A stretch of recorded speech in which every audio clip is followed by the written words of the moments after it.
Non, oui. pas encore. Merci, monsieur le maire. En fait, nous avons déjà exprimé notre grande perplexité sur l'utilité de cette monnaie.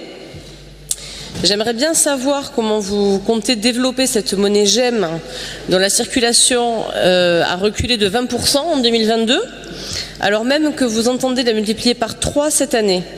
Et comprenons-nous bien, nous sommes bien sûr favorables à développer les circuits courts et la consommation locale. Mais ce système de GEM ne permet pas du tout d'inciter les commerçants à aller vers le localisme. Et ce que j'aimerais comprendre, c'est pourquoi vous pensez que les commerçants iraient vers cette monnaie, vers la GEM. Ils n'en tireraient aucun avantage, bien au contraire. D'une part, s'ils acceptaient cette monnaie, ils devraient eux-mêmes s'en servir ensuite pour l'écouler. Or, il y a extrêmement peu de leurs fournisseurs qui l'accepteraient. Donc déjà, ils seraient bloqués de ce point de vue-là. Si on considère qu'il prévoirait de convertir cette monnaie en euros pour pouvoir s'en servir, dans ce cas-là, il devrait payer 2% de commission sur le change en euros. 10 fois plus que pour des commissions bancaires, rendez-vous compte. Donc on n'est vraiment pas sur un système attractif. Dans un sens comme dans l'autre, ça n'a aucun intérêt pour les commerçants. Et donc, voilà, je m'interroge vraiment sur cette volonté absolue d'intégrer cette monnaie.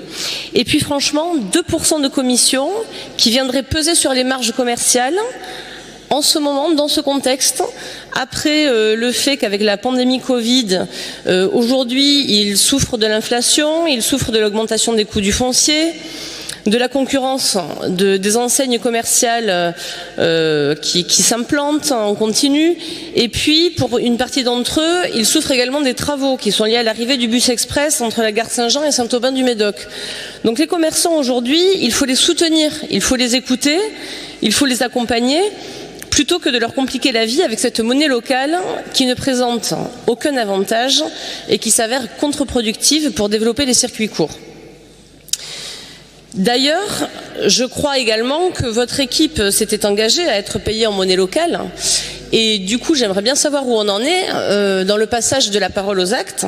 Nous serions intéressés de connaître le nombre de vos conseillers municipaux qui sont payés en monnaie locale et la part que cette rémunération représente dans la totalité des représentations versées. Donc effectivement, c'est une question que je mets dans le débat.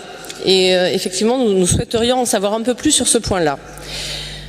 Au final, nous voterons donc contre cette délibération parce que nous considérons que les 20 000 € de subventions proposées pourraient être mis à profit du soutien aux commerçants qui sont actuellement fragilisés dans tous les quartiers de Bordeaux, ou bien dans des dispositifs réellement efficaces ou attractifs pour développer les circuits courts, ce que n'est absolument pas la GEM aujourd'hui.